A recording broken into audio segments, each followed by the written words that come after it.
एक क्वेश्चन है जो कि एसी वर्मा का है। वो कह रहा है figure shows a particle sliding on a frictionless track which terminate in a straight horizontal section. Find the particle start slipping from the point A. ये ए पॉइंट स्लिप करना स्टार्ट हो रहा है। How far away from the track will particle hit the ground. यानी question सीधा से करने का मतलब ये रहा, यहाँ से पार्टिकल रिलीज किया गया तो ये ऐसे ऐसे इस पाथ को फॉलो करते हुए आया, यहाँ से फॉलो करते हुए, और यहाँ पर जब पार्टिकल ये मान लेते हैं बी पॉइंट पर पहुँचा तो ये है हॉरिजॉन्टल सरफेस। तो ये पहला पथ की ये फ्रिक्शनलेस है, तो ये हॉरिजॉन्टल सरफेस से क्या हो रहा है कि क्या हो रहा है, वहाँ से टर्मिनेट हो जा रहा है। यानी यहाँ से जाहिर सी बात है ये यहाँ से आएगा, इसको छोड़ा जाएगा तो ये ऐसे ऐसे आएगा, फिर ये कुछ ऐसे यहाँ पर आएगा और यहाँ पर इसका कुछ वेलोसिटी रहेगा, वेलोसिटी एट बी, और जाके कुछ ऐसे यहाँ से प्रोजेक्टाइल मोशन करके गिर जाएगा। तो यही कह रहा है कि how far away from the track will particle hit the ground. यानी कितना ट्रैक से पार्टिकल जो इस ट्रैक से कितना दूर पर जाके पार्टिकल गिरेगा। मान लेते हैं ये एक्स दूरी पर जाके गिरेगा, तो ये आपको एक्स का वैल्यू पूछ रहा है। तो इसमें दो कॉन्सेप्ट लगेगा। एक तो लगेगा ये वर्क एनर्जी थ्योरम से सॉल्व करेंगे, और कंजर्वेशन ऑफ मैकेनिकल एनर्जी से भी आप सॉल्व कर सकते हैं, लेकिन वर्क एनर्जी थ्योरम से हम सॉल्व करेंगे, और प्लस में प्रोजेक्टाइल मोशन लगेगा। क्योंकि यहाँ पर वेलोसिटी निकाल लेंगे हम, और फिर वहाँ से projectile motion, vertical projectile motion जैसे होता है वहाँ से करा देंगे। तो अगर यहाँ से यहाँ तक की बात करें तो अगर ये पॉइंट बाद ये 0.5 मीटर है, ये पूरा 1 मीटर है, तो अगर मैं इतना दूरी की बात करूँ तो ये कितना हो जाएगा, 0.5 मीटर हो जाएगा। 0.5 मीटर हो जाएगा, ये 0.5 मीटर होगा।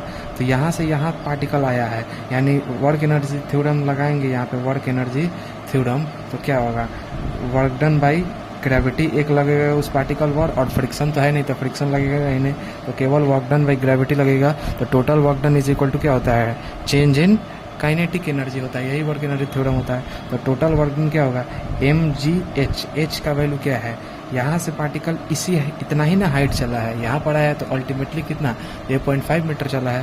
तो mgh का वैल्यू क्या रख देंगे, 0.5 is equal to change in kinetic energy, यानी final kinetic energy half M V B का स्क्वायर माइनस 0 हो जाएगा इनिशियल, क्योंकि यहाँ पर वी ए क्या है, 0 है, रिलीज ड्रॉप किया गया उसको।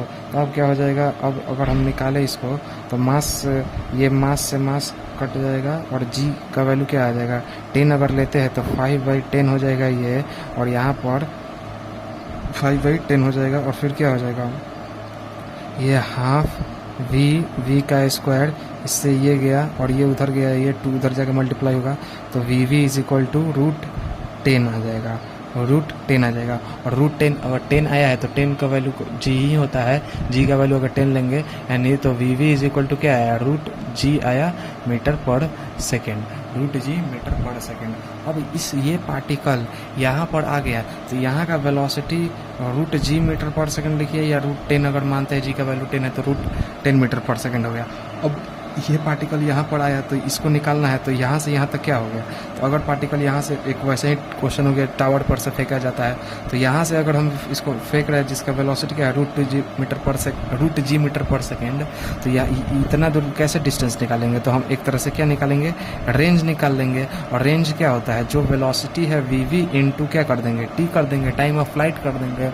रेंज ऐसा ही ना निकाला जाता है, हॉरिजॉन्टल वाला velocity into time of flight. तो टाइम ऑफ फ्लाइट तो वी वी कितना है, √g, और टाइम ऑफ फ्लाइट क्या होता है, अगर ऊपर से नीचे आ रहा है, वो एक टावर पर से नीचे आ रहा है तो उसका क्या होता है, √h/g होता है। तो ये तो ऐसे ही गया, √g और √g कैंसिल हो गया, अब क्या बचा, केवल √h बचा।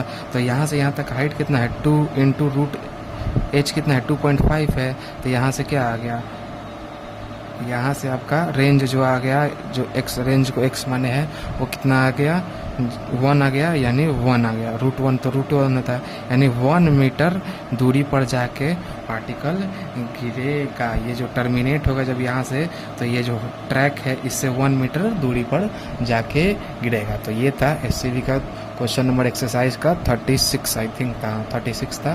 तो ये पूरा उसका सोल्यूशन हुआ। इसको वर्क एनर्जी थ्योरम से किए लोग।